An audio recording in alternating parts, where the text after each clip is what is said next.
उस सामाजिक विषमता को छोड़कर ही, समरसता को स्वीकार करके ही हम एक समृद्ध परिवार की रचना कर सकते हैं।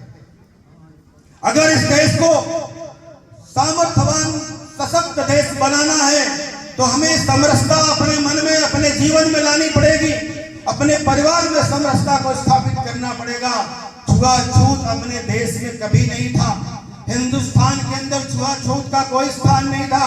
मर्यादा पुरुषोत्तम श्री राम सबरी के दरवाजे पर आश्रम में जाकर सबरी के दिए हुए जूठे बैर को स्वीकार कर सकते हैं और जूठे बैर को खाकर एक सनातन का व्यवहार प्रकट कर सकते हैं। तो यहाँ सनातन का ही स्थान रहा है, यहाँ सभी को समानता का स्थान रहा है। कोई भेदभाव नहीं था हिंदुस्तान के अंदर। इस प्रकार की परंपराओं को हमें पुनर्स्थापित करना पड़ेगा। अगर यहाँ छुआछूत का स्थान रहता तो प्रयागराज के कुंभ में पूरी दुनिया ने देखा 66 करोड़ लोगों ने स्नान पिछले साल किया था। कोई चार्टर्ड प्लेन से आए थे, कोई ट्रेन से आए थे, कोई निजी वाहन से आए थे। जो भी डुबकी लगा रहे थे, डुबकी लगाने वाला ये नहीं देख रहा था कि बगल में डुबकी लगाने वाला किस जाति का है, किस कुल का है, किस जिले का है, किस खानदान का है, किस गोत्र का है, किस प्रदेश का है। ये मन के अंदर भाव नहीं। सभी के लिए एक ही स्थान था, सभी के लिए एक ही घाट था, सभी के लिए गंगा मैया का द्वार खुला था, सभी के लिए एक ही सारी व्यवस्थाएं थी।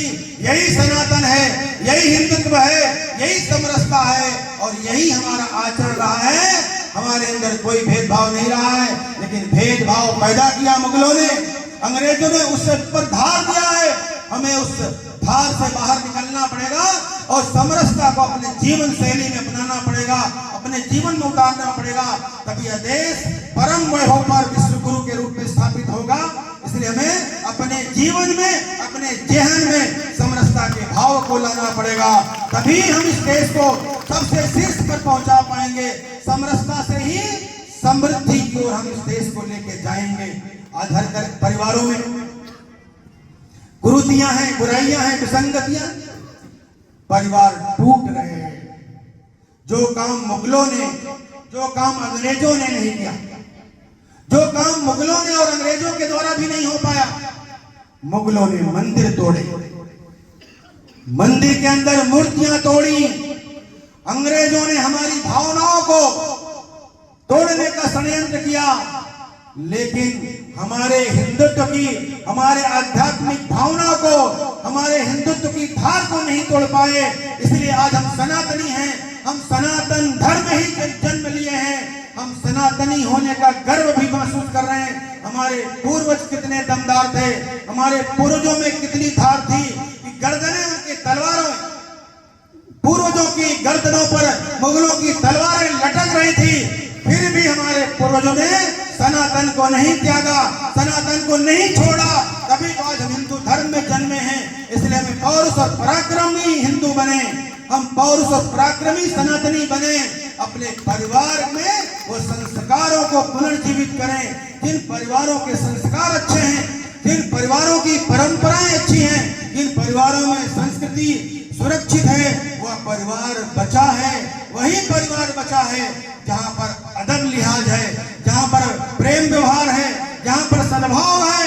इसलिए घर घर में सद्भाव लाना, परस्पर स्नेह लाना, परस्पर समन्वय लाना, वो संस्कारों से होगा, वो संगठनों से होगा, कुटुंब के प्रबोधन और आचरण से होगा। इसलिए हर परिवार को सुरक्षित रखना ये अपनी जिम्मेदारी है।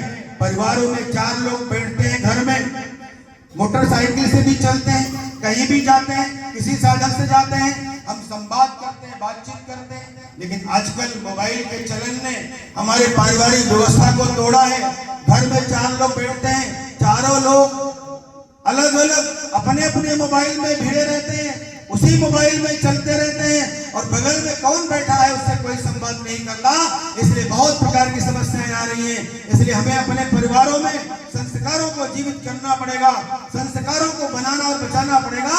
तभी भारतीय परिवार, भारतीय कुटुंब व्यवस्था सुरक्षित होगी। हमारा परिवार सुरक्षित होगा तभी समाज सुरक्षित होगा। इसलिए अपने माता बहनों से, अपने सभी बंधुओं से मेरा निवेदन है, अपने परिवारों को बचाइए। पर्यावरण का संरक्षण बड़ा संकट है। वृक्षारोपण, जल का संरक्षण, प्लास्टिक का उपयोग धीरे धीरे कम करना, आगे बंद करना, यही है पर्यावरण संरक्षण का उपाय। जब हम वृक्ष लगाते हैं तो कैमरे की ओर देखते हैं, जैसे ही वृक्ष लग गया, ये महत्व का विषय नहीं है। हमारी ओर से कैमरा हट गया, हम भी वहां से हट जाते हैं। तो वृक्ष का संरक्षण कैसे होगा? हम अपने पुत्रों की रक्षा करते हैं, उनके स्वास्थ्य, शिक्षा, संस्कारों की चिंता करते हैं। वैसे जिस वृक्ष को हम लगाते हैं, उस वृक्ष के बारे में भी सोचना पड़ेगा कि जिसको लगाया था उसकी क्या स्थिति है। और जब हम वृक्षों का संरक्षण शुरू करेंगे तभी पर्यावरण का संरक्षण होगा। जल का संरक्षण करना शुरू करेंगे तभी, जल से ही कल है, जल से ही जीवन है, और जल है तभी हमारा भविष्य सुरक्षित है, हम सुरक्षित हैं। इसलिए जल का संरक्षण बहुत आवश्यक है। पॉलीथीन का उपयोग धीरे धीरे कम करना, आगे बंद करना, तभी हम उर्वरा शक्ति अपने जमीन की बचा पाएंगे, तभी अपनी जमीन की उर्वरा शक्ति बढ़ा पाएंगे। इसलिए हमें पर्यावरण की ओर बढ़ना पड़ेगा। स्व का जागरण एक ऐसा शब्द है जिस हनुमान जी के अंदर जब स्व जगा था, लंका पर विजय प्राप्त की इच्छा उनके अंदर बढ़ गई थी, विशाल समुद्र को लाग गए थे। ये स्व के जागरण का परिणाम था। अंगद का जब स्व जगा तो आक्रांता रावण को भी हिला कर रख दिया। जब हिंदू समाज का स्व जगता है तो हिंदुत्व की लहर पैदा होती है। भाषा में, भूषा में, भोजन में, भजन में, भवन में और भ्रमण में स्व का भाव जगेगा, तभी हिंदुस्तान परम वैभव की ओर बढ़ेगा। इसलिए हम अपना हस्ताक्षर हिंदी में करना प्रारंभ करें। यह है स्व का जागरण। हम अपनी मातृभाषा में संवाद करें, हम भोजपुरी में संवाद करें। यह है स्व का जागरण। यह है स्व का जागरण। जब हम पारिवारिक वातावरण में रहेंगे, रखेंगे, तभी स्व का जागरण होगा। हमारे पहनावे में भी स्व का जागरण होना चाहिए, दिखना चाहिए। हमारे व्यवहार में भी स्व का जागरण दिखना चाहिए। हमारे आहार में भी स्व का जागरण दिखना चाहिए। हमारी भावनाओं में भी हिंदू घर कैसा होगा, ओम अंकित पताका होता था। घरों के दरवाजों पर लिखा रहता था, रिद्धि सिद्धि शुभ लाभ, आइए नारायण पधारिए प्रभु। और आजकल घरों के दरवाजों पर लिखा जा रहा है, कुत्ते से सावधान। घरों के दरवाजों पर जब कुत्ते से सावधान लिखा जाएगा, सोचिए क्या हमारे मन के अंदर विचार उत्पन्न होगा, क्या हमारे संस्कार जागृत होंगे, क्या हमारे मन के अंदर भावना जागृत हो पाएगी क्या?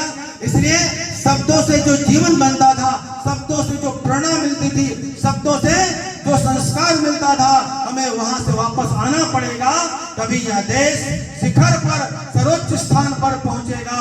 इसलिए इन सारे विचारों को ग्रहण करना पड़ेगा और अंत में नागरिक कर्तव्यों का पालन करना। नागरिक कर्तव्यों के पालन की दिशा में हम बढ़ेंगे। हम में से कई बंधु ऐसे होंगे जो मोटरसाइकिल से आए होंगे, हेलमेट नहीं लगाए होंगे, 3 लोग आए होंगे।